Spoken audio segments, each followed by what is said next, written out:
সম্মানিত উপস্থিতি, ইসলামের বিপরীত মানুষের রচিত যত ব্যবস্থা আছে সব জাহিলিয়াত। গণতন্ত্র জাহিলিয়াত, রাজতন্ত্র, সমাজতন্ত্র, সামরিকতন্ত্র, একনায়কতন্ত্র, জাতীয়তাবাদ, ধর্মনিরপেক্ষতাবাদ, সব জাহিলিয়াত। জাহিলিয়াত তথা মানবরচিত ব্যবস্থার মৌলিক বিষয় তিনটি, যে তিনটা বিষয় গ্রহণ করলে, মেনে নিলে ইসলাম বাদ হয়ে যায়। এক নম্বর কি? রুবুবিয়তে শিরক। গণতন্ত্র, রাজতন্ত্র, সমাজতন্ত্র, সামরিকতন্ত্র, যত মানবতন্ত্র আছে এইসব তন্ত্রে বলে সমাজ এবং রাষ্ট্রগণ পরিচালনার জায়গায় সার্বভৌমত্ব, আইন বিধান কর্তৃত্ব মানুষের। এটা হলো আল্লাহ রুবুবিয়তে শিরক। এটা মেনে নিলে আল্লাহর প্রতি ঈমান বাদ হয়ে যায়। আল্লাহু আকবার থাকে না বন্ধুরা। মানবরচিত ব্যবস্থা তথা জাহিলিয়াতের দ্বিতীয় মৌলিক বিষয় হলো সমাজ এবং রাষ্ট্রগণ পরিচালনায় মানুষের আইনে আনুগত্য, মানুষের দাসত্ব। মানুষের দাসত্ব করলে, মানুষের আইনে আনুগত্য স্বীকার করলে আল্লাহর দাসত্ব আনুগত্য বাদ হয়ে যায়। ইসলামের দ্বিতীয় মৌলিক বিষয় উলুহিয়াতে তাওহীদ বাদ হয়ে যায়, উলুহিয়াতে শিরক হয়ে যায়।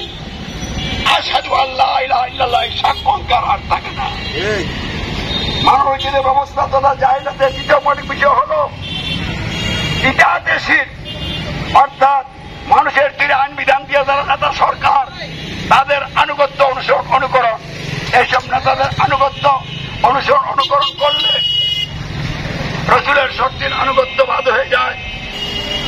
ফলে আশহাদু আন্না মুহাম্মাদার রাসূলুল্লাহ বাদ হয়ে যায়, ঈমান ইসলাম বাদ হয়ে যায়। বন্ধুরা আমার, গণতন্ত্র, রাজতন্ত্র, সমাজতন্ত্র, সামরিকতন্ত্র, যত তন্ত্রমন্ত্র আছে, মানবরচিত ব্যবস্থা আছে, এগুলি মানলে ইসলাম আর থাকে না। আমাদের এই প্রিয় বাংলাদেশে 54 বছর যাবৎ সমাজ ও রাষ্ট্রগণ পরিচালনায় গণতন্ত্র নামক মানবরচিত ব্যবস্থা প্রতিষ্ঠিত আছে। মানুষ এই গণতন্ত্র মেনে চলছে। এই গণতন্ত্রের মাধ্যমে সমাজ ও রাষ্ট্রগণ পরিচালনায় সার্বভৌমত্ব, আইন বিধান করছে মানুষের মেনে আল্লাহ রুবুবিয়তে তাওহীদ বাদ দিয়ে রুবুবিয়তে শিরকে লিপ্ত হয়েছে, আল্লাহর প্রতি ঈমান হারা হয়ে গেছে। এই গণতন্ত্রের মাধ্যমে যে সংবিধান রচিত হয়েছে, এই সংবিধান আল কোরআন বিরোধী সংবিধান। এই সংবিধানের আনুগত্য করার মাধ্যমে জাতির মানুষ আল্লাহর দাসত্ব, তার আইনে আনুগত্য বাদ দিয়ে মানুষের দাসত্ব আনুগত্যের মধ্যে ডুবে গেছে। ইসলামের দ্বিতীয় মৌলিক বিষয় আল্লাহর উলুহিয়াতে তাওহীদ বাদ হয়ে গেছে। আশহাদু আল্লা ইলাহা ইল্লাল্লাহ আর নাই। তারপরে মানবরচিত ব্যবস্থার তৃতীয় মৌলিক বিষয় মানুষের তীরে আইন দিয়ে যারা নেতা সরকার, ওই নেতাদের আনুগত্য, অনুকরণ। 54 বছর যাবৎ মানুষের তীরে আইনের দ্বারক নেতা বা সরকারের আনুগত্য, অনুকরণের মাধ্যমে দেশ ও জাতির মানুষ রাসূলের শর্তের আনুগত্য দিয়ে বের হয়ে রাসূলের আনুগত্যের সাথে কুফর এবং শিরকে লিপ্ত হয়েছে। ইতাআতে তাওহীদ বাদ হয়ে গেছে, শূন্য হয়ে গেছে। ইতাআতে শিরক করার কারণে আশহাদু আন্না মুহাম্মাদার রাসূলুল্লাহ আর এই জাতির মানুষের মধ্যে নাই। ফলে তাদের অবস্থান ইসলামে নয়, ইসলামের বাহিরে, জাহিলিয়াতে, কুফরে, শিরকে। এই কারণে জাতির মানুষ বিভিন্ন দলে আর উপদলে বিভক্ত হয়ে পরস্পর হিংসা বিদ্বেষের আগুনে জ্বলছে, সংঘাত এবং সংঘর্ষে লিপ্ত হয়েছে। সামনে বাব, আযাব, গজব যে কোনো সময় জাতির উপরে নেমে পড়তে পারে। বাংলাদেশটা একটা ফিলিস্তিন হয়ে যেতে পারে, আল্লাহ না করুক। কিন্তু আল্লাহ খেপে গেলে রক্ষা পাবেন না। এই যে ফিলিস্তিনের উপরে ইসরায়েলের আক্রমণ, আল্লাহ ইচ্ছা করলে ঠেকাইতে পারে কিনা বলেন? আল্লাহ কাবারকে রক্ষা করেছেন আবাবিল দ্বারা, করেছিলেন কিনা? হস্তি বাহিনী, আপনার হস্তি বাহিনী টিকতে পারছিল? পারে নাই। আজকে ফিলিস্তিনকে এবং বাইতুল মাকদাসকে আল্লাহ কেন রক্ষা করছেন না? কারণ মুসলিম উম্মাহ যারা, তাদের পরীক্ষা হচ্ছে, আল্লাহ দেখতে চাইছেন তারা জাহিলিয়াত ত্যাগ করে ইসলাম গ্রহণ করে, কোরআনকে সংবিধান হিসেবে গ্রহণ করে, কোরআনের আইন দিয়ে সমাজ ও রাষ্ট্র গঠনের জন্য রাসূলের তরিকায় রাজপথে শান্তিপূর্ণভাবে আন্দোলনের নামে কিনা যদি নামে, তাহলে আল্লাহ তাদের পক্ষে সব সমস্যার সমাধান করে দিবেন। তাই ফিলিস্তিনে আক্রমণ ইসরায়েল কর্তৃক, এটা মূলত আল্লাহর ইচ্ছা, আল্লাহর আযাব আর গজব। কারণ ফিলিস্তিন পবিত্র এলাকা, এখানে বহু নবী রাসূলের আগমন ঘটেছে। ওই এলাকার লোকদের তো উচিত ছিল কোরআনকে সংবিধান হিসেবে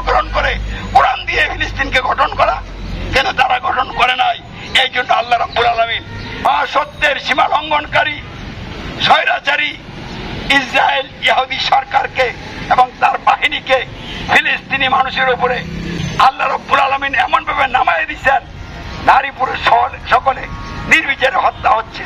আর সারা পৃথিবীর মুসলমানরা মিছিল মিটিং করে দায়িত্ব পালন করে শেষ করে ফেলছে। সরকারগুলি নীরবে বসে তামাশা দেখছে। প্রকান্তরে তারা ওই ইসরায়েলের দূষর এবং নেপথ্যে থেকে যারা গাইড করছে আমেরিকা, সে আমেরিকার সাথে ল্যাজুমেন্টি করে চলছে। ইহুদিদের পণ্য বর্জন করবে, কিন্তু ইহুদি তন্ত্র বর্জন করবে না। হ্যাঁ, মুসলমানরা তোদের হইল কি কোন রোগে তোদেরকে ধরছে? পণ্য ত্যাগ করা লাগবে না, পণ্য এমনি ত্যাগ হয়ে যাবে। সব পণ্য আমাদের আন্ডারে চলে আসবে। তারা গণতন্ত্র ত্যাগ কর, মানব রচিত ব্যবস্থা ত্যাগ কর, ইসলাম গ্রহণ কর, কোরআন দিয়ে রাষ্ট্রগণের সিদ্ধান্ত গ্রহণ কর। সিদ্ধান্তের সাথে সাথে আল্লাহর অগণিত অসংখ্য ফেরেশতা আমাদের পক্ষে নাজিল হয়ে যাবে। দুনিয়ার সমস্ত শক্তি একত্রিত হয়ে আমাদের মোকাবেলায় দাঁড়িয়ে থাকতে পারবে না। তাই আমরা ইসলামী সমাজ ফিলিস্তিনি ভাইদের সহ সারা পৃথিবীর নির্যাতিত, নিপীড়িত, নিরীহ মজলুম জনগণকে রক্ষা করার জন্য সমাজের রাজ্যে ইসলাম প্রতিষ্ঠার লক্ষ্যে গণতন্ত্র সহ সকল প্রকার মানবরচিত ব্যবস্থা, দুর্নীতি, উগ্রবাদ, জঙ্গিবাদ, মানবতা বিরোধী অপরাধের বিরুদ্ধে দৃঢ় অবস্থান গ্রহণ করেছি। আমরা ইমান ইসলামের দাওয়াতের মাধ্যমে জাহেলি সমাজ ভেঙে ইমানদার করে সমাজ গঠন আন্দোলন করে ইমানের পরীক্ষা দিয়ে দিয়ে সর্বোচ্চ পরীক্ষা উত্তীর্ণ হয়ে আল্লাহর বিশেষ রহমত এবং সাহায্য নিয়ে আল্লাহর দিন কায়েম করবো ইনশাআল্লাহ। আমরা গণতন্ত্র মানি না, গণতন্ত্রের জোটবো নির্বাচন আমরা চাই না। এইসব পরে মানুষের কোন সমাধান হবে না। উগ্রবাদ, জঙ্গিবাদ, বোমাবাজি, মানুষ হত্যা, সন্ত্রাসী কর্মকাণ্ড, এগুলির বিরুদ্ধে আমাদের অবস্থা। আমরা রাসূল যেভাবে রাজপথে নেমেছিলেন, যেই দাওয়াত নিয়ে আমরা সেই দাওয়াত দিয়ে যাচ্ছি, ওই দাওয়াত যারা কবুল করছে তাদেরকে আমরা জাতিসংঘ সহ জাতিসংঘের আন্ডারে, মানবরচিত ব্যবস্থার আন্ডারে যত সমাজ রাষ্ট্র সংগঠন আছে সবগুলি জাহেলি সমাজ, ওইগুলির বিরুদ্ধে আমরা ইসলামী সমাজ গঠন আন্দোলন করে তুলছি। আমাদের সহায় এবং সাহায্যকারী একমাত্র আল্লাহ। আমরা আল্লাহর উপর ভরসা করে সবর এবং ক্ষমার নীতিতে অটল থেকে ইমানের পরীক্ষা দিয়ে যাচ্ছি। তাদের ক্ষেত্রে কারো বাধা আমরা মানি না। আমরা ফাঁসির মঞ্চে যাইতে রেডি আছি, কিন্তু দিনের দাওয়াত বন্ধ করবো না। যদি আল্লাহর ইচ্ছা ফাঁসি হয়ে যায়, হাসতে হাসতে আল্লাহর মেহমান হিসেবে আল্লাহর রহমত দিয়ে জান্নাতে চলে যাবো ইনশাআল্লাহ। আর যদি আল্লাহ আমাদেরকে রাষ্ট্রীয় নেতৃত্ব দেন, তাহলে আমরা সমাজের রাষ্ট্রে মানুষের আইন যেগুলি প্রতিষ্ঠিত হয়েছে এগুলি উৎপাদন করে সরিয়ে আল্লাহর আইন চালু করব। মানুষের জীবনের সুশাসন এবং ন্যায় বিচার প্রতিষ্ঠা করে সকল মানুষের সকল ন্যায্য অধিকার আদায় করব, সংরক্ষণ করব। দুর্নীতি এবং বৈষম্য মুক্ত কল্যাণকর সমাজ রাষ্ট্র গঠন করব ইনশাআল্লাহ। ইসলাম প্রতিষ্ঠিত না হলে দুর্নীতি এবং বৈষম্য মুক্ত কল্যাণকর সমাজ রাষ্ট্র গঠন হবে না, হবে না, হবে না। ডক্টর ইউনূস সাহেব, আপনাকে আন্তরিকভাবে আহ্বান জানাচ্ছি, আপনার উপদেষ্টা বৃন্দ দিয়ে আপনি বৈঠকে বসান, কোরআনকে সংবিধান হিসেবে গ্রহণ করেন, কোরআনের আইনটা রাষ্ট্র পরিচালনার দায়িত্ব নেন, আল্লাহর সাহায্য পাবেন। আমেরিকা, ইন্ডিয়া, সারা পৃথিবীর কোন শয়তানি শক্তি আপনাকে কিছুই করতে পারবে না। আর যদি আপনার এই সাহস না থাকে, আমাকে আমির মেনে আমার আনুগত্যে আসেন, আমার নেতৃত্বে ইসলাম কায়েম হয়ে যাবে ইনশাআল্লাহ। তাই আর লম্বা চূড়া আলোচনা নয়, কর্মসূচি চলছে, চলবে। শান্তিপূর্ণ কর্মসূচি, গণসংযোগ, মিছিল, পথসভা, লিফলেট বিতরণ। কিসের জন্য? ইসলাম প্রতিষ্ঠার জন্য।